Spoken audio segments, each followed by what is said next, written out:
Hello जी, तो Bharat electronics limited को आज एनालाइज करेंगे, ध्यान से एनालाइज करेंगे हर एक पॉइंट को। यहाँ पर आपने स्टॉक्स बाई करा हुआ है तो यहाँ पर कितने दिन हो गए यार, चल नहीं रहा, या कितने दिन तक यहाँ पर ऊपर जा सकता है या नीचे आ सकता है। सारी चीज़ों को देखेंगे, क्या इसके फाइनेंशियल वगैरह ठीक है या नहीं है, इसकी ग्रोथ है या नहीं है। तो सारी चीज़ों को यहाँ पर ध्यान से देखेंगे। ठीक है, तो यहाँ पर जल्दी से देखते हैं। तो यहाँ पर इसके जो चार्ट देखे तो इसने भाई अच्छा खासा रिटर्न जनरेट करके दिया है। देखो कहाँ से कहाँ तक पहुँच गया शेयर। तो यहाँ पर अगर हम नीचे से देखें तो कितना रिटर्न इस शेयर ने जनरेट करके दिया है। तो ये लगा लो एक तरीके से लगातार शेयर भाग ही भाग रहा है। कब से 2020 से अगर यहाँ से देखें तो इसने मतलब कि 21 गुना पैसा कर दिया है।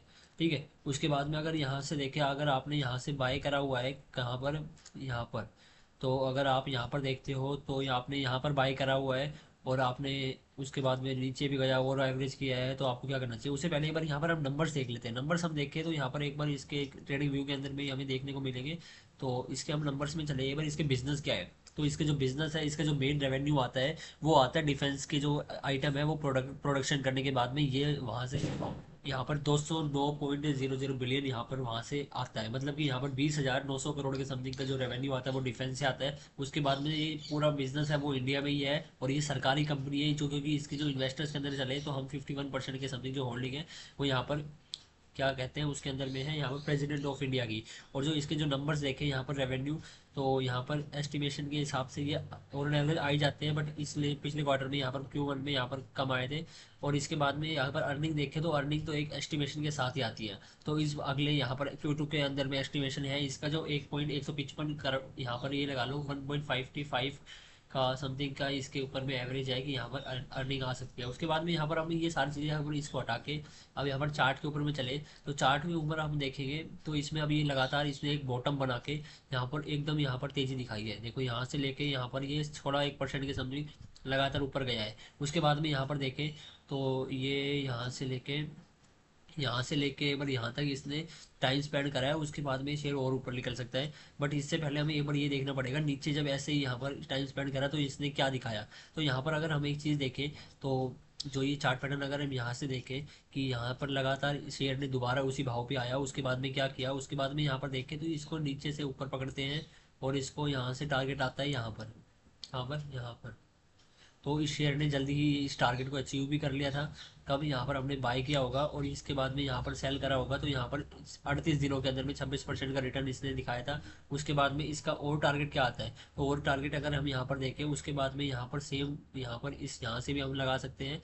उसके बाद में नीचे से पकड़े इसको यहाँ से एक बार, तो ये हो गया। और उसके बाद में है ना इसको एक बार ऊपर पकड़ के ले जाते हैं और उसके बाद में हमें आपको अंडरस्टैंडिंग मिलेगी कि जो इसका टारगेट निकल के आता है वो ये वाला टारगेट निकल के आता है।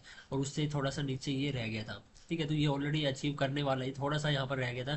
तो अभी यहाँ पर इसी सेम वे में अगर ये यहाँ पर हम सभी ड्राइंग्स को अगर रिमूव करें तो इसके बाद में यहाँ पर ये दोबारा से अगर यहाँ से ये यहाँ पर आएगा शेयर प्राइस, तो उसके बाद में ये चार्ट पैटर्न बनेगा। उसके बाद में जो ये रिटर्न आता है उसका ये निकल के आता है, ये यहाँ से हम पकड़ेंगे और यहाँ से तो 17 1% मतलब कि ये यहाँ पर इसका जो टारगेट निकल के आता है वो इसका टारगेट निकल के आता है।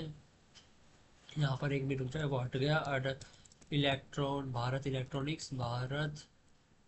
भारत इलेक्ट्रॉनिक लिमिटेड का तो जो इसका टारगेट निकल के आता है वो यहाँ पर निकल के आता है कुछ इस भाव पे। मतलब कि यहाँ पर ये लगा लो कंट्रोल H, तो 516 के समथिंग का इसका टारगेट निकल के आता है। और जिसने यहाँ पर ऑलरेडी यहाँ पर बाय करा हुआ है तो वो उसको क्या करना चाहिए, तो यहाँ पर अगर हम देखें इसको नीचे पकड़ते हैं और एक बार, तो यहाँ पर उसने अच्छे खासे यहाँ पर टाइम स्पेंड कर चुका है 127 दिन के समथिंग का। और जो ये टारगेट है वो अच्छे खासे मतलब कि कभी भी वो अचीव कर सकता है, क्योंकि इसकी जो अर्निंग्स वगैरह है वो यहाँ पर अर्निंग में हमारा चले तो यहाँ पर देखें तो स्टेटमेंट में अगर हम चलते हैं तो जो यहाँ पर नेट प्रॉफिट वगैरह है, रेवेन्यू है, वो अच्छी खासी इसमें ग्रोथ ही होती है। कभी भी इसने नेगेटिव में ये रेड कलर में उसने ये चीज़ें नहीं दिखाई। तो इसका सिंपल सा टारगेट है ये वाला।